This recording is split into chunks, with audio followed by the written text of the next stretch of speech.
అన్యజనులకి సువార్తను ప్రకటిస్తున్నట్లుగా చూస్తున్నాం. రెండోది, విశ్వాసులైన వారికి, యేసు క్రీస్తుని వెంబడిస్తున్న వారికి పరిశుద్ధులుగా ఉండటకు తెలియపరచబడుతున్న లేఖనాలు చూస్తున్నాం. మూడోదిగా, యెరూషలేములో ఉన్న పరిశుద్ధులకు, ఈ పరిశుద్ధులలో ఎవరైతే భేదవారు ఉన్నారో వారికి ఈలోక సంబంధమైనటువంటి అవసరతలను కూడా పరిచర్యగా భావిస్తూ వారికి సహాయం చేస్తున్నట్లుగా మనం అందరం కూడా చూసి ఉన్నాం. అందుని బట్టి దేవునికి వందనాలు చెల్లిస్తూ మరి ఈ పరిచర్య అంతట్లో కూడా 16వ అధ్యాయంలో 1 నుంచి 16 వచనాలు 16 వచనాలు అన్నీ కూడా వందనాలు చెల్లిస్తూ ఉన్నారు. 16వ అధ్యాయంలో 16 వచనాల వరకు కూడా ఒకరికొకరు వందనాలు తెలియపరచుకుంటూ అనేకమైన పేర్లు వస్తూ ఉంటున్నాయి. సో అది తర్వాత మీరు చదువుకోవటానికి ప్రయత్నం చేయండి. ఆ తర్వాత మరి 17 నుంచి 20 వచనం వరకు కూడా ఈ రాత్రికాల సమయంలో మనం ధ్యానం చేస్తున్నాం. సహోదరులరా, మీరు నేర్చుకున్న బోధకు వ్యతిరేకముగా భేదములను ఆటంకములను కలగజేయ వారిని కనిపెట్టియుడని మిమ్మును బతిమాలుకొనుచున్నా. సో ఈ 15వ అధ్యాయంలో చూసినప్పుడు మీరు దేవుని ఎదుట ప్రార్థన చేస్తున్నప్పుడు నన్ను జ్ఞాపకం చేసుకుని, అనేక మంది వారు దేవుని యొక్క సువార్తకు ఆటంకపరచబడుతున్నటువంటి అవన్నీ కూడా తొలగిపోయినట్లుగా నేను పరిచర్య చేస్తున్నప్పుడు అవన్నీ కూడా ఆటంకములు తొలగిపోవాలని మీరు ప్రార్థన చేయాలని బతిమలాడుకుంటున్నాడు. ఇక్కడ కూడా బతిమలాడుతున్నాడు. ఏ విషయంలో రిక్వెస్ట్ చేసుకుంటున్నాడు? మీరు ఏదైతే నేర్చుకుని ఉన్నారు 1 నుంచి 15 అధ్యాయుల వరకు ఏదైతే తెలియపరిచిందో ఆ విషయాల్లో ఆ నేర్చుకున్న బోధకు వ్యతిరేకముగా భేదములను ఆటంకములను కలగజేయు వారిని కనిపెట్టి ఉండుడని. ఏసినట్టండి, బోధకు వ్యతిరేకముగా భేదములను ఆటంకములను కలగజేయు వారిని. సో దేవుని యొక్క వాక్యమునకు వ్యతిరేకముగా ఎవరైతే ప్రవర్తిస్తున్నారో వారిని కూడా గమనించవలసిన వారే ఉన్నారు. మీరు కూడా గమనించాలి. నువ్వు నేర్చుకున్న బోధకు వ్యతిరేకముగా ఏమైనా బోధలు ఉన్నాయా?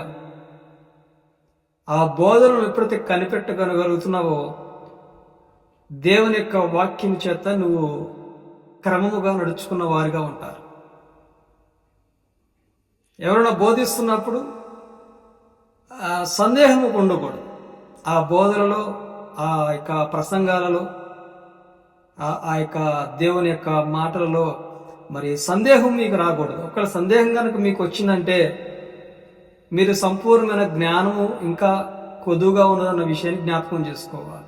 సో ఇక్కడ ఏమంటే అపోస్తలుడైన పౌలు, సహోదరులారా, మీరు నేర్చుకున్న బోధకు వ్యతిరేకముగా భేదములను ఆటంకములను, భేదములు, సువార్తలో భేదం ఉంటుంది. సో అది తిమోతి రాసిన పత్రికలో తెలియపరచబడతా ఉంటుంది. ఆటంకములు కూడా కనుకపరచబడతా ఉంటాయి. సో ఈ ఆటంకములు కనుక చూసినట్లయితే ప్రకటన గ్రంథంలో 7 సంఘాలకి ఒక్కొక్క సంఘానికి ఒక్కొక్క ఆటంకము దేవుడు తెలియపరుస్తాడు. నీ సంఘంలో ఇది కొదువుగోనిది, ఇది బలహీనతంగా అని చెప్పి అక్కడ తెలియపరుస్తున్నాడు. సో అక్కడ మరలా మొదటి స్థితిని జ్ఞాపకం చేసుకోవాలని, విగ్రహారాధన చేయకూడదని, ఇవన్నీ కూడా మనం అందరూ కూడా చూస్తుంటాం. సో ఇక్కడ చూసినట్లయితే భేదములను ఆటంకములను మీరు ఏదైతే నేర్చుకున్నారో దానికి ఆటంకముగా భేదములుగా కలగజేయు వారిని కనిపెట్టినుడని మిమ్మును బతిమాలుకొనుచున్నాను, వారిలో నుండి తొలగిపోడు. సో యేసుక్రీస్తు వారి యొక్క సువార్తను అపోస్తలుడైన పౌలు చాలా దృఢంగా, చాలా పగడ్బందీగా, చాలా స్ట్రాంగ్గా ఆ దేవుని యొక్క బోధల నుంచి, దేవుని యొక్క మాటల నుంచి, దేవుని యొక్క ఆశీర్వాదం నుంచి వారు తొలగిపోకుండా కూడా వారిని అప్రమత్తం చేస్తూ ఉన్నాడు. అపోస్తలుడైన పౌలు సువార్త ప్రకటించడమే కాదు, వారిని జాగ్రత్తగా ఉండాలని కూడా తెలియపరుస్తా ఉన్నాడు. అప్రమత్తంగా ఉండాలని కూడా తెలియపరుస్తా ఉన్నాడు. ప్రార్థన యుద్ధం వలె చేయాలని తెలియపరుస్తా ఉన్నాడు. అనేకమైన విషయాలు బోధిస్తున్నాడు. ఎవరండి? ఈయనకున్న బిరుదు ఏమిటి? అపోస్తలుడు. అపోస్తలుడు ఏం చేస్తూ ఉంటాడు? సువార్త ప్రకటిస్తుంటాడు, బోధిస్తుంటాడు, పెద్దల్ని తయారు చేస్తుంటాడు, మరి సేవకుల్ని బలపరుస్తుంటాడు, బోధించే వారు లేవనెత్తాడు, రక్షణ ఇస్తాడు, మారు మనసు ఇస్తాడు, సంఘాలు కడుతూ ఉంటారు, ప్రవచనం తెలియపరుస్తూ యాజకత్వం కూడా చేస్తూ ఉంటారు. మనం చూసి ఉన్నాం. హల్లెలూయా, దేవునికి స్తోత్రం కలుగుగా. సో ఇవన్నీ కూడా మరి ఈ రోజుల్లో చెప్పుకుంటున్న వారు చేస్తున్నారా, లేకపోతే వారు భేదము కలిగి మరి చేయవలసింది చేయకపోవటం కూడా భేదము, సంపూర్ణత లేదే అన్న విషయం కూడా జ్ఞాపకం చేసుకో. సంపూర్ణత లేదు ఒకటి, ఇంకా భేదం చూపిస్తున్న వారుగా కూడా, అంటే ఒకవైపు ఒక మార్గం వైపు వారు ప్రయాణం చేస్తున్నారు. కానీ బిరుదు మాత్రం రెవరెండ్ ఉంటుంది, బిషప్ ఉంటుంది. కానీ వారు ఒక మార్గమునే వెళ్తున్నారు. మారు మనసులు ఇవ్వట్లేదు, బాప్తిజం చేయట్లేదు, సువార్త ప్రకటించట్లేదు. కొంతమంది ప్రవచనాలు చెప్తున్నారు, కొంతమంది స్వస్థతలు చేస్తున్నారు, కొంతమంది మందిరాలు కడుతున్నారు, కొంతమంది మందిరాలు కట్టట్లేదు, కొంతమంది ప్రవచనాలు చెప్తున్నారు, కొంతమంది చెప్పట్లేదు, కొంతమంది మరి అనేకమైన విషయాల్లో కొన్ని చేస్తున్నారు, కొన్ని చేయట్లేదు. మరి అపోస్తలులుగా, బిషప్లుగా, రెవరెండ్లుగా ఉన్నప్పుడు ఇవన్నీ కూడా చేయాలనేటువంటి విషయాలు మనం అందరూ కూడా జ్ఞాపకం చేసుకుంటూ, అట్టివారు ఎవరైతే భేదములు ఆటంకములు కలపరుస్తున్నారో వారిని బట్టి మాట్లాడుతున్నాడు. అట్టివారు మన ప్రభువైన క్రీస్తుకు కాక తమ కడుపునికే దాసులు. దేనికి దాసులంట? ఈ లోకంలో దాచుకున్నటువంటి సొమ్ము కావచ్చు, ధనము కావచ్చు. ఈరోజు చూడండి, చాలా మంది సేవకులను బట్టి మరి కేవలం డబ్బు మాత్రమే వీళ్ళు ఆసక్తి కలిగి ఉన్నారు, డబ్బు మాత్రమే వారు ఎదురు చూస్తున్నారు, డబ్బు మాత్రమే సంపాదించుకుంటున్నారు అనేటువంటి వార్తలు వస్తున్నాయి. అయితే తీర్పు తీర్చుటకు ఎవరికి అధికారం లేదు. కాబట్టి దేవుని యొక్క తీర్పు ఎదుట ప్రతి ఒక్కరు కూడా నిలబడే సమయం ఒకటి దేవుడు ఏర్పాటు చేసి ఉన్నాడు. అది విశ్వాసులకైనా సరే, దైవ సేవకులకైనా సరే అన్న ఆ విషయాన్ని జ్ఞాపకం చేసుకుంటూ, మనము వాక్యానుసారంగా మనము దేవునికి దాసులుగా ఉన్నామా, లేకపోతే మన కుటుంబానికి, నీ జీవితానికి మాత్రమే నీవు పోషించబడటకు, జీవించబడటకు నువ్వు ప్రయత్నము చేస్తున్నావా? ఈ బోధలన్నీ కూడా నీవుగా అభివృద్ధి చెందుకుంటూ కొరకు కాదు, నీ పొరుగు వారికి క్షేమాభివృద్ధి కలుగునట్లుగా దేవుని యొక్క పరిచర్య ఉన్నదన్న విషయాన్ని జ్ఞాపకం చేసుకుని ఒకరిని ఒకరిను బలపరచుకోవాలి, స్థిరపరచుకోవాలి, ఐక్యపరచుకోవాలి, సంతోషంగా ఉండాలి. కానీ ఉదయం లేస్తే పక్క వారి గురించి నిద్రపోయే ముందే ప్రణాళికలు వేసుకుంటా ఉంటారు, లేవగానే ప్రణాళికలు వేసుకుంటున్నారు. పలానా రోజు, పలానా సమయంలో, పలానా వ్యక్తితోటి, పలానా సందర్భంలో, పలానా విషయంలో, పలానా పరిస్థితిలో ఈ విధముగా ఉంటారని ముందుగానే అంచనా వేస్తున్నాము.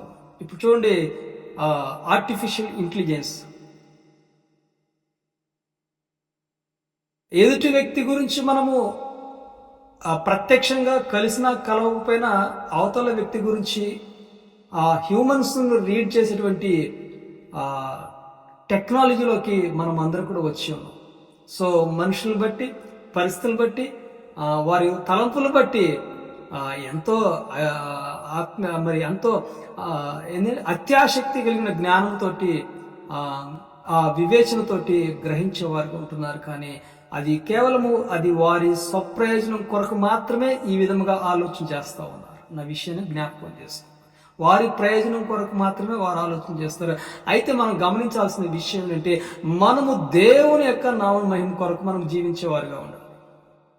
దేవుని యొక్క మహిమార్థమై ఇక్కడ దేనికోసం జీవిస్తారంటే వీరు అట్టివారు ఆటంకము, దేవుని యొక్క బోధకు ఆటంకం కలిగించేవారు, భేదములు సృష్టించేవారు ఏం చేస్తారంట? మన ప్రభువైన క్రీస్తుకు కాక తమ కడుపునికే దాసులై ఉన్నారు. క్రీస్తుకు దాసులుగా లేరు వీళ్ళు. దాసులు అని చెప్పుకుంటున్నప్పటికీ కూడా వారు దాసులు కారు, విశ్వాసులు కానే కారు. విశ్వాసులు అని చెప్పుకుంటున్నారు కానీ విశ్వాసులు కాని వారుగా ఉండిపోతా ఉన్నారు. వారి సొంత ప్రయోజనాల కొరకు మాత్రమే వారు జీవిస్తూ ఉన్నారు, అన్నిల వలె. సో వారితో చాలా జాగ్రత్తగా ఉండాలని చెప్పేసి అపోస్తలుడైన పౌలు తన యొక్క పరిచర్యలో పాలిభాగస్తున్నటువంటి విశ్వాసులకి, అన్యజనులకి, పరిశుద్ధులకు చక్కగా తెలియపరచబడుతున్నట్లుగా చూస్తున్నాం. వారు ఇంపైన మాటల వలన, ఇచ్చకప్పుల వలనను నిష్కపటుల మనస్సులను మోసపుచ్చెదరు. ఏమన్నాడు ఇక్కడ? వారు ఇంపైన మాటలు మాట్లాడుతారు. ఇచ్చకముల వలనను నిష్కపటుల మనస్సులను మోసపుచ్చెదరు. మీ విధేయత అందరికీ ప్రచారమైనది గనుక మిమ్మల్ని గూర్చి సంతోషించుతున్నారు. సో ఇప్పుడు నా బోధలు విన్నారు, యేసుక్రీస్తు వారి యొక్క సువార్తలు విన్నారు, రక్షణలోకి వచ్చినారు, కనికరించబడి ఉన్నారు. మోక్షం పొందుకునే ఉన్నారు. కాబట్టి మీరందరూ కూడా విశ్వాసం ఎంతో సంతోషంగా ఉన్నారు, బలంగా ఉన్నారు. మీ విశ్వాసాన్ని బట్టి నేను ఎప్పటికప్పుడు కూడా మిమ్మల్ని కలవాలనుకుంటున్నాను, కానీ కలవలేకపోతున్నాను. కలిసినప్పుడు ఆత్మీయ ఫార్ములతోటి, ఆత్మీయ వరములతోటి మీరు మీకు అనుగ్రహించి తద్వారా మీరు పరిశుద్ధులుగా పిలువబట్టకు మీరు బలపడతారని అపోస్తలుల పౌలు ఎంతో ఆసక్తిగా ఉన్నటువంటి లేఖనాలు మొట్టమొదటి అధ్యాయంలో చూస్తున్నాం. అదే రీతి ఇక్కడ అంటున్నాడు, మీ విధేయత అందరికీ ప్రచారమైనది గనుక. ఏంటంటే మీ విధేయత, అనేక మంది అవిధేయత కలిగిన వారుగా ఉన్నారు. ఇదే 15వ అధ్యాయం మనం అందరం కూడా చూస్తున్నాము. యూదాలో కొంతమంది అవిధేయతగా ఉన్నారు అన్నటువంటి లేఖనాలు కూడా మనం చూస్తున్నాం. ఒకసారి 30వ వచనం చూద్దామండి. 15వ అధ్యాయం 30వ వచనం చూసినట్లయితే, సహోదరులారా, నేను యూదాలోనున్న అవిధేయతల చేతుల నుండి తప్పింపబడి యెరూషలేములో చేయవలసిన ఈ పరిచర్య పరిశుద్ధులకు ప్రీతికరమైనట్లుగా. సో యూదాలో కొంతమంది అవిధేయత కలిగిన వారుగా ఉన్నారు.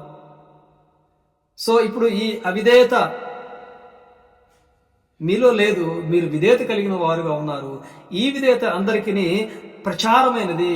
సో రోమలో ఉన్నటువంటి వారందరూ కూడా ఎవరైతే దేవుని యొక్క సన్నిధిలో అపోస్తలుల చేత బలం పొందుకుని బోధించబడుతూ వారు జీవించబడుతున్నారు, వారందరిని బట్టి కూడా ఒక ప్రచారం, ఒక అడ్వర్టైజ్మెంట్, ఒక అనౌన్స్మెంట్స్ జరిగినాయి.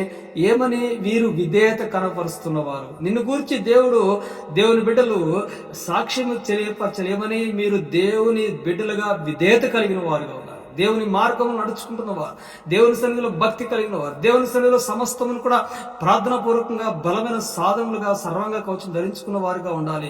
ఆ దేవుని యొక్క నామకు మహిమకరంగా తెచ్చే బిడ్డలుగా ఉన్నారని, ఆ విధేయత కలిగినటువంటి వారుగా ఉన్నారని అనేక మంది వారు సాక్ష్యం తెలియపరిచిన వారుగా మీరందరూ కూడా ఉండాలని ఈ రాత్రి కాల సమయంలో నేను ఎంతో ఆశపడతా ఉన్నాను. దేవునికి స్తోత్రం కలుగుగాక. సో ఇక్కడ ఏమన్నా అంటే కీడు విషయమై ఏనండి 19వ వచనం చూద్దాం. మీ విధేయత అందరికీ ప్రచారమైనది కనుక మిమ్మల్ని గూర్చి సంతోషించుచున్నాను. మీరు మేలు విషయమే జ్ఞానులను. ఏ విషయం అంట? మేలు విషయమే జ్ఞానులు. మేలు ఎవరికి కావాలంట? మేలు పొరుగు వారికి కావాలి. మీ పొరుగు వారికి క్షేమాభివృద్ధి కలుగునట్లుగా మేలైనది చేయడని, తద్వారా వారు సంతోషిస్తారని ఇదే 15వ అధ్యాయం 2వ వచనంలో చూస్తున్నాం. సో ఇప్పుడు మేలైన దానిలో ఇదే 15వ అధ్యాయం చూసినట్లయితే, మీరు సంపూర్ణమైన జ్ఞానము కలిగిన వారు, ఒకరికొకరు బుద్ధి చెప్పుకోగలిగిన సామర్థ్యం కలిగిన వారు, సంపూర్ణమైన జ్ఞానం కలిగిన వారు, ఒకరికొకరు బుద్ధి చెప్పుకునే వారు. కానీ ఈ రోజుల్లో ఎవరైనా ఏమైనా చెప్తే నువ్వు నాకు చెప్పేది ఏమిటి అనేటువంటి అజ్ఞానంతో దేవుని యొక్క అవిధేయతలుగా ఉండిపోతున్నారు. ఒకరు చెప్తున్నప్పుడు దేవుని మాటలు చెప్పినా, ఏ మాటలు చెప్పినా దాన్ని గ్రహించటకు మనము ముందుకు సాగిపోతూ ఒకరు బుద్ధి చెప్పుకున్నప్పుడు ఇది నా మంచి కొరకే, ఇది దేవుని బిడ్డలుగా, దేవుని యొక్క సేవకులుగా, విశ్వాసులుగా నాకు చెప్తున్నారు కాబట్టి నేను గ్రహించాలి, అది నాలోంచి మార్చుకోవాలంటే తలంపులతో మనం ఉండాలి. కానీ వారు చెప్తే వినేదేంటి, వీళ్ళు చెప్తే వినేదేంటి అని మనము అవిధేయతగా ఉండకూడదని తెలియపరుస్తూ ఇక్కడ ఏమన్నా అంటే, మిమ్మల్ని బట్టి నేను సంతోషిస్తున్నాను. మీరు మేలు విషయమే జ్ఞానులను, కీడు విషయమే నిష్కపటులనై ఉండవలని కోరుచున్నాను. ఎలా ఉండాలండి? కపటము లేని వారిగా, దోషము లేని వారిగా ఉండాలని కోరుచున్నాను. హల్లెలూయా. దేవునికి ఇస్తూ మన హృదయంలో కపటపు హృదయము, దోషమైన హృదయం ఉండకూడదు. మనము దేవుని యొక్క జ్ఞానంతో, ఆయన మాటలతోటి ఉండాలని అపోస్తలుడైన పౌలు రోమ సంఘంలోకి ఏ విధంగా తెలియపరుస్తున్నారు. పరిశుద్ధాత్మ దేవుడు ఈ రాత్రి కాల్సిన కూడా మనతో అదే మాట్లాడుతున్నాడు. సమాధానకర్త దేవుడు సాతానును ఏంటంటే సమాధానకర్త దేవుడు. ఇదే 15వ అధ్యాయం చివరి వచనం చూసినట్లయితే 33వ వచనం, సమాధానకర్త దేవుడు మీకు అందరికీ తోడై ఉండును గాక. సో పరిచయం అంతా చేశాడు, సువార్త ప్రకటించాడు, పరిశుద్ధులుగా ఏ విధంగా ఉండాలో తెలియపరిచాడు. మరి చివరికి ఏం మాట్లాడుతున్నా అంటే, సమాధానకర్త దేవుడు మీకు తోడుగా ఉండును గాక. ఎల్లప్పుడూ కూడా దేవుడు తోడుగా ఉండని చెప్పేసి ఆశీర్వాదకరమైన వచనంతో మాట్లాడుతుంటే చూస్తున్నాం. అదే మరల ఇక్కడ తెలియపరుస్తున్నాడు. సమాధానకర్త దేవుడు ఏమన్నా అంట, మీకు సమాధానంగా నేను తెలియపరిచిన వాక్యం ప్రకారముగా సమాధానకర్త దేవుడు సాతానుని, అపవాదిని, శత్రువును, దుఃఖమును, రోగమును, సమస్యలను ఇవన్నీ సాతానుని నీ కాళ్ళ క్రింద శీఘ్రముగా చితక త్రొక్కించును. ఎవరు త్రొక్కిస్తారంట? యేసు ప్రభు, దేవాది దేవుడు సాతానుని మీ పాదముల క్రింద అణిచివేయగలిగినటువంటి సమాధానకర్త అయినటువంటి దేవాదేవుడు మనకు తోడుగా ఉండడని అపోస్తలుడైన పౌలు పరిశుద్ధాత్మ శక్తితోటి తెలియపరుస్తున్నాడు. ఇక్కడ మనం చేయవలసింది ఏంటి? మనం గ్రహించాలి ఎటువంటి బోధలు వింటున్నాము, ఎటువంటి మాటలు వింటున్నాము. సత్యమైన మాటలు వింటున్నామా, లేకపోతే లాలన పరిచే మాటలు వింటున్నామా? మరి ఇక్కడ ఏమన్నా అండి, ఇంపైన మాటలు మనం లోబడుతున్నామా అన్న విషయం జ్ఞాపకం చేసుకుంటూ, మరి సమాధానకర్త దేవుడు సాతాను ఏం చేస్తాడంట, మీ కాళ్ళ క్రింద. ఎవరి కాళ్ళ క్రింద? నీ కాళ్ళ క్రిందే, నీ పాదములు చెంత అపవాది లేవకుండా వాడు బలహీనుడు చేసి నిన్ను బలవంతుడిగా దేవుని ఆత్మతోటి ఆయన నడిపిస్తున్నాడు. నీకు రాత్రికాల సమయం తెలియపరుస్తూ చాలా ప్రాముఖ్యమైన మాటలు జ్ఞాపకం చేసుకోవాలి మీరందరూ కూడా. ఏమన్నా అండి, మరి భేదములను ఆటంకములను తెలియపరచబడుతున్నటువంటి వారిని గ్రహించాలి. ఎవరైతే ఈ లోకంలో ధనము కోసము, ఈ లోకంలో పేరు కోసం, ఈ లోకంలో పేరు ప్రఖ్యాతుల కోసము దేవుని సేవకులుగా పిలువబడుతున్నారో వారిని గ్రహించి దేవుని వాక్యములకు విరుద్ధముగా వారు ప్రవర్తిస్తున్నారనే తలంపులతోటి మనం చాలా జాగ్రత్తగా ఉంటూ మనము మేలు విషయమైన జ్ఞానము కలిగి, జ్ఞానము దేవుని మాట ఎప్పుడు కూడా మేలు చెట్టుకే ప్రయత్నం చేస్తూ ఉంటారు. ఇంకొకటి, కీడు విషయమే నిష్కపటులై ఉండవలని కపటము లేనివారుగా,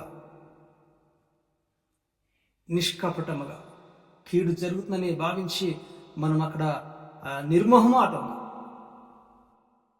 ఎటువంటి విషయంలో మొహమాటం లేకుండా మనము ఆ కీడు నుంచి దూరముగా వచ్చుటకు ఎలాంటి పరిస్థితులను ఎదుర్కొంటూ మనం బయటకు వచ్చాను. కానీ మొహమాటం కోసం వెళ్తే నువ్వే మోసపోతావు, సాతాను యొక్క చేతిలోకి వెళ్ళిపోతుంటావు. కాబట్టి దేవుని యొక్క మాటలో ఎటువంటి మొహమాటం, ఎటువంటి ఇబ్బందులు కలగకుండా, ఎటువంటి బలహీనములు కాకుండా ధైర్యంగా దేవుని యొక్క మాటను మీలో జీవింప చేసుకొనొచ్చు. దేవుని యొక్క పరిశుద్ధాత్మ శక్తితో ముద్రించబడిన మీరందరూ కూడా సమాధానకర్త దేవుడు సాతాన్ని మన యొక్క పాదముల క్రింద త్రొక్కించుచునని చెప్పేసి అపోస్తలుడైన పౌలు చక్కటి వాగ్దానం తెలియపరుస్తున్నాడు. అపోస్తలుడైన పౌలు కేవలము సువార్తికుడే కాదు, ప్రవక్త, ఒక యాజకుడు. హల్లెలూయా. సో ఇక మరి అనేక మంది వారిని బలపరచుకునే విధంగా మనం అందరం కూడా చూస్తున్నాం. కాబట్టి చెప్పడం కొద్ది మాటలు దేవుని మాటలు గ్రహించి రేపటి సమయంలో ఇక రోమా పత్రిక మనం అందరూ కూడా ముగించుకునే ప్రయత్నం చేద్దాం. చెప్పడం కొద్ది మాటలు దేవుడు దీవించి ఆశీర్వదించిన ప్రార్థన చేసుకుందాం అందరూ.